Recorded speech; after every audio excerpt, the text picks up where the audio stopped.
ವಿರಾಮದ ನಂತರ ಮತ್ತೊಮ್ಮೆ ಜಾತಕ ಫಲ ಕಾರ್ಯಕ್ರಮಕ್ಕೆ ತಮ್ಮೆಲ್ಲರಿಗೂ ಕೂಡ ಸ್ವಾಗತ. ಈಗಾಗಲೇ 12 ರಾಶಿಗಳ ಫಲಾಫಲದಲ್ಲಿ ಮೊದಲ 6 ರಾಶಿಯ ಫಲಾಫಲ ನೋಡಿದ್ವಿ. ಈಗ ಕೊನೆಯ 6 ರಾಶಿಗಳ ಬಗ್ಗೆ ಶಾಸ್ತ್ರಿಗಳೇ ತಿಳಿಸ್ಕೊಡೋದಾದ್ರೆ, ಇನ್ನು ತುಲಾರಾಶಿಯವರಿಗೆ ದಿವಸ ನಷ್ಟ, ಕಷ್ಟ, ವ್ಯಥೆ ಇದೆ. ಕಲಹ, ಕುಟುಂಬ ಕಲಹ ಇದೆ. ಈ ದಿವಸ ಹಣಕಾಸಿನ ತೊಂದರೆ ಸೂಚಿಸ್ತಾ ಇದೆ. ಕೆಲಸದಲ್ಲಿ ಮಾತ್ರ ಸ್ವಲ್ಪ ಮಟ್ಟಿಗೆ ಪರವಾಗಿಲ್ಲ. ಉಳಿದ ಹಾಗೆ ನಿಮಗೆ ಸ್ವಲ್ಪ ಕ್ಲಿಷ್ಟವಾಗಿದೆ ಈ ದಿವಸ. ಹಣದ ವಿಚಾರದಲ್ಲಂತೂ ತುಂಬ ಹುಷಾರಾಗಿರಬೇಕು. ವಿದ್ಯಾರ್ಥಿಗಳು ಈ ದಿವಸ ಮನೆಯಲ್ಲೂ, ಹೊರಗಡೆ, ಶಾಲೆಯಲ್ಲಿ ಎಲ್ಲ ಕಡೆ ಬಯಸ್ಕೊಳ್ಳೋ ಸಂಭ್ರಮಾಚರಣೆ ಇರುತ್ತದೆ. ಹುಷಾರು. ಈ ದಿವಸ ಸುಬ್ರಹ್ಮಣ್ಯ ಪ್ರಾರ್ಥನೆಯನ್ನೇ ಮಾಡಿ, ಸುಬ್ರಹ್ಮಣ್ಯ ಸ್ವಾಮಿ ಜೇನು ಸಮರ್ಪಣೆ ಮಾಡಿ, ತುಂಬ ಒಳ್ಳೆಯದು. ಇನ್ನು ವೃಶ್ಚಿಕ ರಾಶಿಯವರಿಗೆ ದಿವಸ ನೋಡಿ, ನಿಮ್ಮ ರಾಶಿನ ಕರ್ಮಸ್ಥಾನದಲ್ಲಿ ಬುಧ ಇರೋದರಿಂದಾಗಿ ಉತ್ತಮವಾದ ಕಾರ್ಯಚಟುವಟಿಕೆಗಳೆಲ್ಲ ತುಂಬ ಉತ್ತಮವಾಗಿರುತ್ತೆ. ಬುದ್ಧಿವಂತಿಕೆಯಿಂದ ಕೆಲಸ ಮಾಡ್ತೀರಾ, ತುಂಬ ಚೆನ್ನಾಗಿದೆ ಈ ದಿವಸ. ವ್ಯಾಪಾರಿಗಳಿಗಷ್ಟೇ ತುಂಬ ಚೆನ್ನಾಗಿದೆ. ದೈವಾನುಕೂಲದಿಂದ ವಿಶೇಷವಾದ ವ್ಯಾಪಾರ ಉಂಟಾಗುತ್ತೆ. ನಿಮ್ಮ ಶ್ರಮಕ್ಕೂ ತಕ್ಕ ಫಲ ಇತ್ಯಾದಿ ಇದೆ.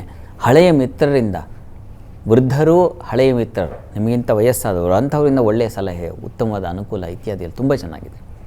ಆರೋಗ್ಯದ ದೃಷ್ಟಿಯಿಂದ ಸುಬ್ರಹ್ಮಣ್ಯ ಕವಚವನ್ನು ಕೇಳಿಸ್ಕೊಳ್ಳಿ.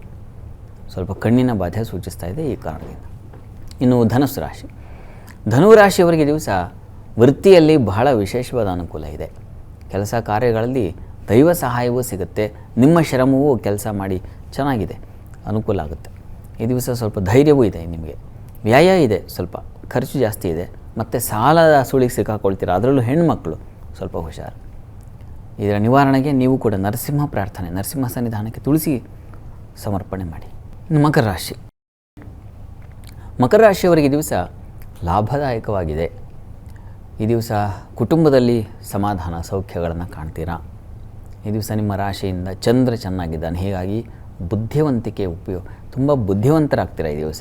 ಅಂದರೆ ಜಾಣ್ಮೆಯಿಂದ ನಿಮ್ಮ ಹೆಜ್ಜೆಗಳನ್ನು ಇಡ್ತೀರಾ, ಚೆನ್ನಾಗಿದೆ. ಈ ದಿವಸ ಪ್ರಾರ್ಥನೆಗೆ ಇಷ್ಟ ದೇವತಾರಾಧನೆ ಮಾಡಿ. ನಿಮಗೆ ಯಾವ ಮನಸ್ಸಿಗೆ ಇಷ್ಟವೋ ಆ ದೇವರ ಪ್ರಾರ್ಥನೆ ಮಾಡಿಕೊಳ್ಳಿ. ಇನ್ನು ಕುಂಭರಾಶಿಯವರಿಗೆ ದಿವಸ ಕರ್ಮಸ್ಥಾನದಲ್ಲಿ ಮಾಂದ್ಯವುದಿಯಾದರೆ ಕಾರ್ಯಹಾನಿಯಾಗುತ್ತೆ. ವೃತ್ತಿಯಲ್ಲಿ ತೊಡಕುಗಳು ಹೆಚ್ಚಾಗುತ್ತೆ. ಇನ್ನೊಬ್ಬರು ಮೂಗು ತೋರಿಸುವಿಕೆ, ಅದರಿಂದಾಗಿ ನಿಮಗೆ ಕಿರಿಕಿರಿ ಉಂಟಾಗುತ್ತೆ.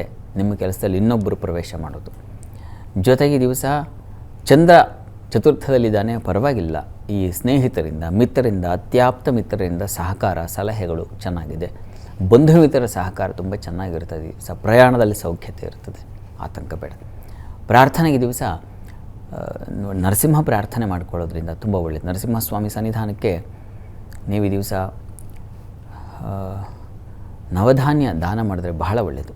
ಮೀನರಾಶಿಯವರಿಗೆ ದಿವಸ ನೋಡಿ, ಚಂದ್ರ ತೃತೀಯದಲ್ಲಿದ್ದಾನೆ. ಹೀಗಾಗಿ ಸಹೋದರ ಸಹಕಾರ ತುಂಬ ಚೆನ್ನಾಗಿರುತ್ತೆ. ಗುರು ಜನ್ಮಾಧಿಪತಿ ಜೊತೆಗಿದ್ದಾನೆ. ಹೀಗಾಗಿ ಸಹೋದರರು, ಸೇವಕರು ಸಹಾಯ ಇದೆಲ್ಲ ತುಂಬ ಚೆನ್ನಾಗಿದೆ.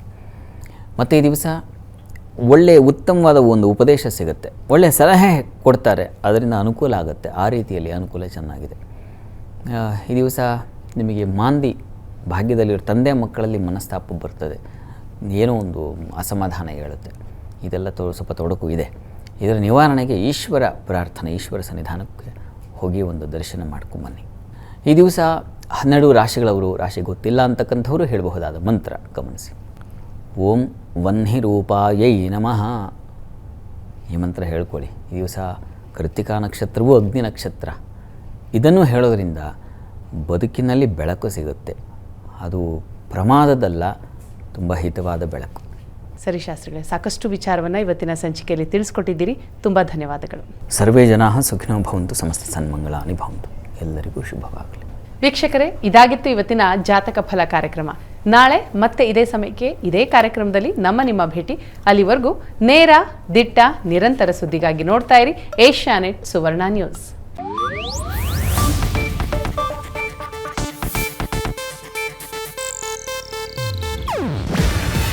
ಇದು ಏಷ್ಯಾನೆಟ್ ನ್ಯೂಸ್ ನೆಟ್ವರ್ಕ್ ಪ್ರಸ್ತುತಿ. ನೀವು ನೋಡ್ತಿದ್ದೀರಾ ಏಷ್ಯಾನೆಟ್ ಸುವರ್ಣ ನ್ಯೂಸ್.